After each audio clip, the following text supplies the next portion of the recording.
अगला, पूरे भारतवर्ष में स्कूल कॉलेजों में धार्मिक विषय दाखिल करने का सभी आचार्यों गुरुजनों को इकट्ठे होकर निवेदन करना चाहिए, जिससे संस्कृत भाषा और भारतीय संस्कृति जीवित रह सके। आज की स्थिति में यह संभव नहीं है। आपको हमारे से अपेक्षा है कि सब आचार्य गुरुजन मिलकर के निवेदन करें। किसको निवेदन करें? सरकार को? बहुत लोग मिलके करते हैं तो भी नहीं हो पाता है।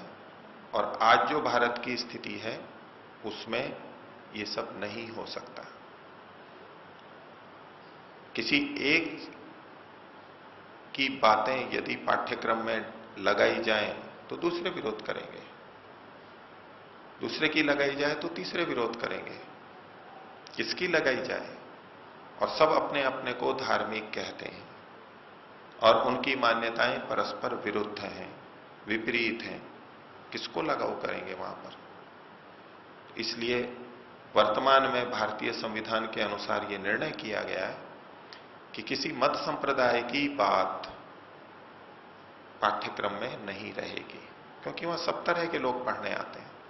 और यदि एक की रहेगी तो सबकी रहेगी, और सबकी रहेगी तो परस्पर विरोध दिखाई देगा। बच्चों को कैसे समझाएंगे? जो स्थिति आपकी है, औरों की, सामान्य व्यक्तियों की है, ऐसी बच्चों की भी होगी। तो यह संभव नहीं है। दूसरा, आप क्या ये समझते हैं आज जो पाठ्यक्रम है उसमें अधर्म पढ़ाया जा रहा है? क्या चीज गलत पढ़ाई जा रही है? क्या वहां झूठ बोलना कहा जाता है, सिखाया जाता है? चोरी करना, हिंसा करना, व्यभिचार करना? पाठ्यक्रम में कहीं ये वस्तुएं नहीं है। ये अलग बात है कि परमात्मा है या नहीं है, लेकिन जो धर्म के मूल लक्षण हैं, धैर्य, क्षमा, संतोष, जिसको कि सभी स्वीकार करते हैं, ये आप बच्चों की कविताओं में देखेंगे, कहानियों में देखेंगे, पाठों में देखेंगे। ये चीजें हैं वहां विद्यमान। उन पे जोर नहीं दिया जाता। उसका एक दायित्व माता पिता का भी बनता है, वो भी घर में उस तरह की शिक्षा दें। विद्यालय में अन्य बातें भी बताई जाती हैं, लेकिन चूंकि समाज में ही धर्म की स्थापना नहीं है, पदे पदे झूठ बोलते हैं, रिश्वत लेते देते हैं, घर में भी हम सब ऐसा ही करते हैं, अध्यापक भी ऐसा ही करते हैं, तो कोई सिखाने की स्थिति में ही नहीं है। बहुत कम सिखाते हैं, और सिखाते हैं तो प्रभाव नहीं आता है। इसलिए अपेक्षा रखते हैं कि दूसरे सिखा दें इसको, स्कूल में सिखा दिया जाए, साधु संत ऐसा कर दें। घर में क्यों नहीं? माता पिता क्यों नहीं? धर्म की परिभाषा महर्षि दयानंद ने भी उस ढंग से प्रस्तुत की सत्याग्रह प्रकाश में। एक व्यक्ति ने कहा कोई कुछ मानता है, कोई कुछ मानता है, क्या ठीक है?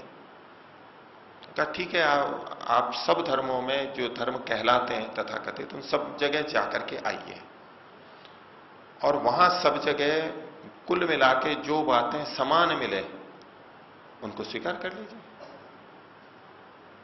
उस जिज्ञासु का प्रश्न था, मैं किसकी बात मानूं? इसकी मानूं, उसकी मानूं? तो या तो प्रमाणों से निश्चय करके जान ले, नहीं जान सकते तो सब में जो समानता है उसको मान लीजिए, जो भिन्नता है उसको छोड़ दीजिए। इतना भी कर लेंगे तो धर्म पकड़ में आ जाएगा। और हमारी पाठ्य पुस्तकों में वो चीजें हैं। हाँ, कुछ चीजों के लिए आप कह सकते हैं कि वहां मांसाहार का वर्णन आ जाता है, अंडे खाने का वर्णन आ जाता है इत्यादि, लेकिन प्राय करके सब ठीक बातें हैं। उसी को हम लागू कर लें, अपने बच्चों को उस पर जोर दे दें, तो भी धर्म की स्थापना हो सकती है। और इसी तरह हमारे संविधान के नियम भी ऐसे ही हैं। वो अधिकांश धर्म के अनुकूल है, विपरीत नहीं है। कुछ बातों को छोड़ दीजिए, जैसे कि मद्य आदि की स्वीकृति है, वो भी उनको जनता की मांग के कारण करनी होती है। मांस की है, व्यभिचार की है, लॉटरी आदि है, ये कुछ बातें छोड़ दीजिए। नहीं तो लगभग धर्म की बातें वहां पर विद्यमान है।